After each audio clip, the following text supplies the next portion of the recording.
Things Freedom's Helldivers. My, it's been a while, hasn't it? How have you all been doing? Me personally, I have been adrift in a sea of puppy dogs, kitten tails, and, quite frankly, inadequate metaphors. I feel like I've taken more than enough time to get my mental fecal matter together, so to speak, and my enemies have gone soft. They must be taught anew the meaning of fear. How else can we expect them to stay in their own fluffing yards, right? Now, before we get into the news of the evening, there's a few small notes here. I am changing my format to a degree. My dream was to have my broadcasts sound like they were part of a radio station that played music 24/7, and I am honored to be a contributor to WFAR, which is already doing that and probably better than I ever did. So I'm going to be eschewing that from my programming henceforth. That's not to say that I won't be promoting small-time musical contributors, AI or otherwise. But I've got something different in mind for that. Once I've got some more progress made, I'll show you all what I mean. It's really more of a demonstration. Moving right along to the next thing on the agenda, I'll only be broadcasting a few times a week from now on. Because of the ongoing deployment changes to the Galactic War, there's just not enough news to make multiple broadcasts a day like I used to. I could talk, I swear. And I definitely don't have the fortitude or free time to do that anymore. Besides, most of what Helldivers get up to on a daily basis now amounts to, well...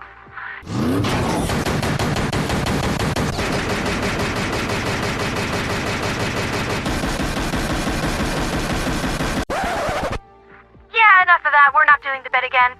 My sister from another mister, Lady Alecto, has volunteered to handle the weekend broadcast, so between me, her, the Galactic War Data Archive, and Phantom XT, your news needs are going to be amply covered, while leaving us all enough time to lead our empires, rift break, race Formula One cars, and generally avoid burnout.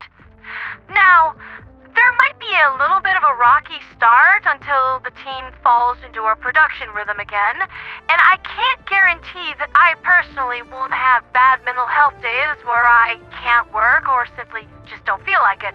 But really, I miss this. I miss the work. I miss you all.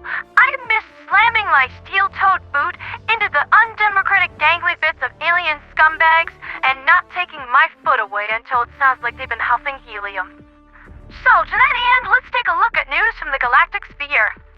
Right now, we are currently enjoying our 1-year anniversary since the squids came to our humble home planet with everything they had, and we want lol get bent, weirdo.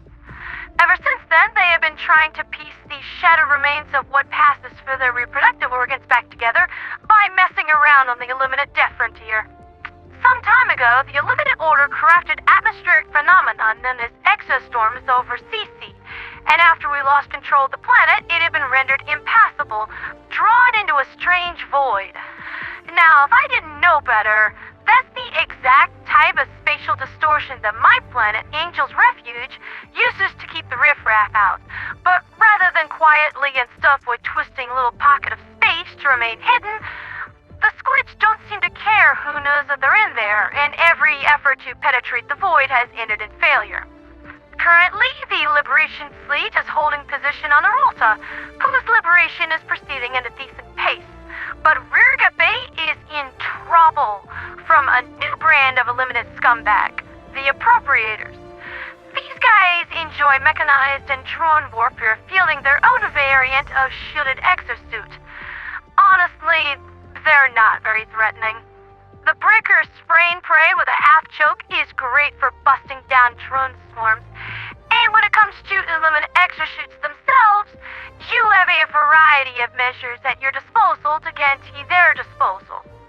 Pop the shield bubble and retire the pilot, smack them with AT, or just grab the breaching hammer and give their kneecaps the Nancy Kerrigan treatment. They also tend to dislike orbital reel cannon strikes too. The Appropriators have exosuits in 2 distinct varieties that I have dubbed Grabby Hands and Get Some. Grabby Hands are melee only and seem to be a little tougher, but Get Some have twin plasma Gatling cannons that are most unpleasant. I can only assume that the pilots are screaming, "Some! Get some!" Hence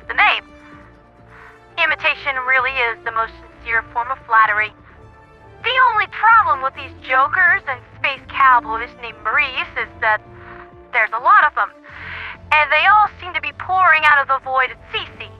Rirga Bay is suffering a level 75 SDC level, and it is very unlikely that the Helldivers are going to be able to stop them here.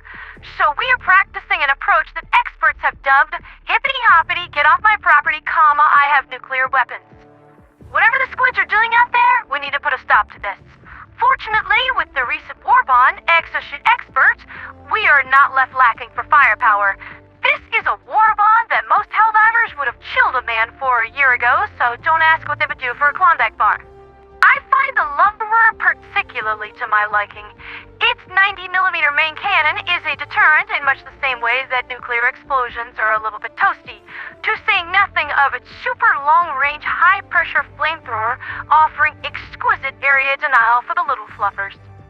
It's also worth noting that Regnus up in the Mordon sector is completely isolated from the Illuminate host fleet, and SEAF is treating them to a lovely attrition sandwich with extra mail and a side order of suck it. Might want to swing by there, kill some folks, and help the blueberries out. Every little bit helps. That's been Liberty's Latest with me, Pondera the Radio Angel, and goodness, it feels great to see that again. It's great to be back on the air. Here's to another year of carnage and democratic violence, noble Helldivers. We'll keep fighting, and we'll win. For liberty, for freedom, for democracy, and for Super Earth.